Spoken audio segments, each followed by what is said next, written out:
Good morning, everyone. Good work last week posting your responses. I'm going to check them over these next few days to see how you've engaged each other. But as for what I've read from your responses to the reading, you're all writing, those brief paragraphs about each question. This week is a little different because you're going to have to create your own definitions based on the readings.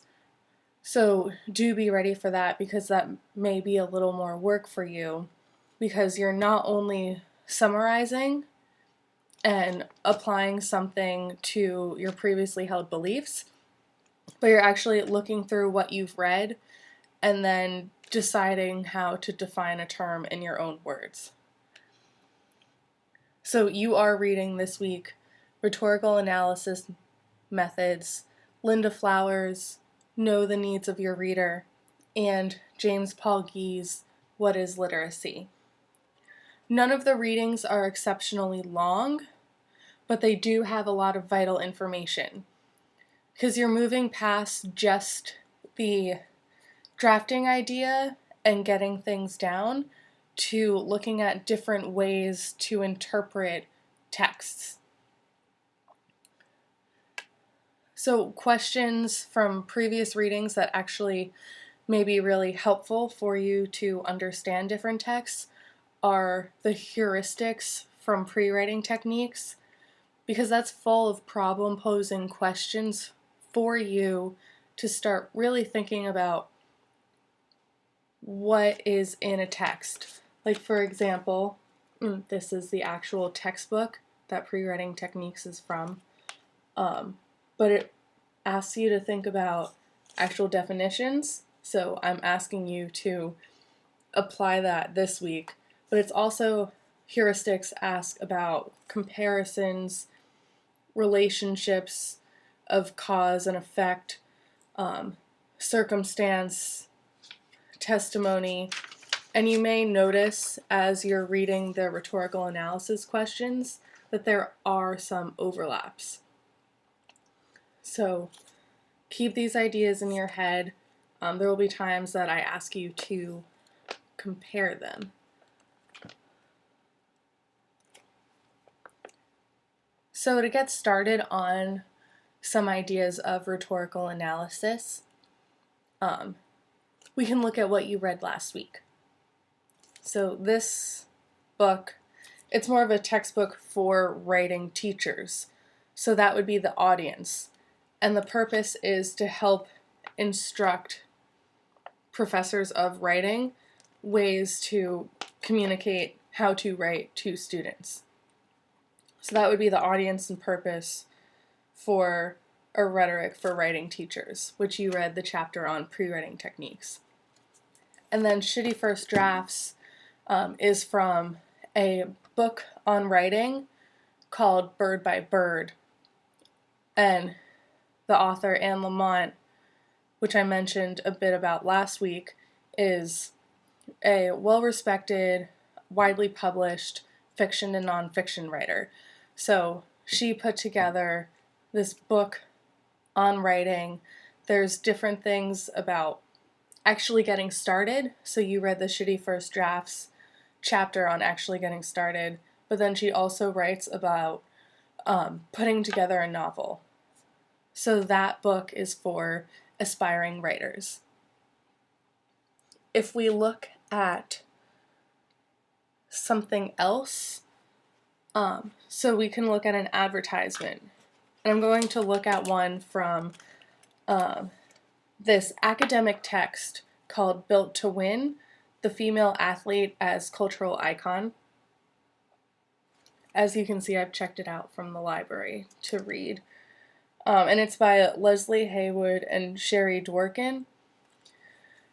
And it's about the female athlete in the public eye. So if we look at this Power Bar ad from 2001, you can see that, so that ad ran in Sports Illustrated. So that magazine is for people that play sports or are interested in sports. It's Sports Illustrated for women. So it's not just anyone, but most likely women are reading that. So the audience, you could say, is aspiring women athletes, female athletes. And then its purpose is to get them to buy power bars and add them in their training.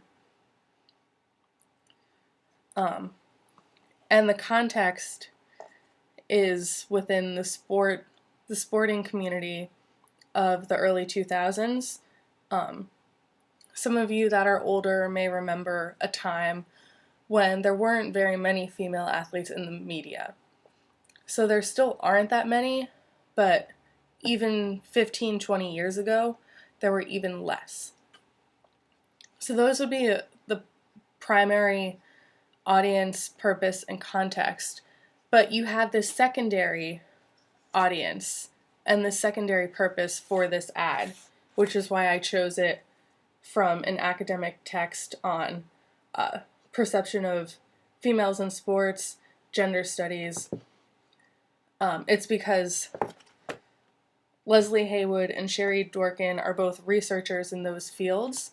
So now they and anyone else interested in the field analyzes different texts, or in this case, this print ad. And I chose this ad to show you because when you're performing your research of choice, you're going to be sometimes analyzing things that you're not the primary audience for. So you're going to be looking at it through the lens of your discourse community.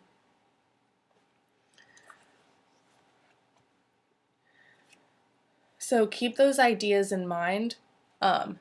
This is a pretty short video for this week. You have a lot to read and think about. And if you have any questions or would like more examples, send me an email and I can post either different texts or some online advertisements, or not online advertisements, but advertisements that are posted to YouTube that you can watch and then quickly analyze through the lens of rhetorical analysis. As a reminder, I post your homeworks, new announcements on Mondays. Your reading responses are due Thursday just before midnight, and then your responses to others are due Sunday just before midnight. And so once I start posting your grades for this week, you'll notice that anyone that posted late but still managed to post responses to the reading aren't going to be penalized. We had a rough start to the week with the snow.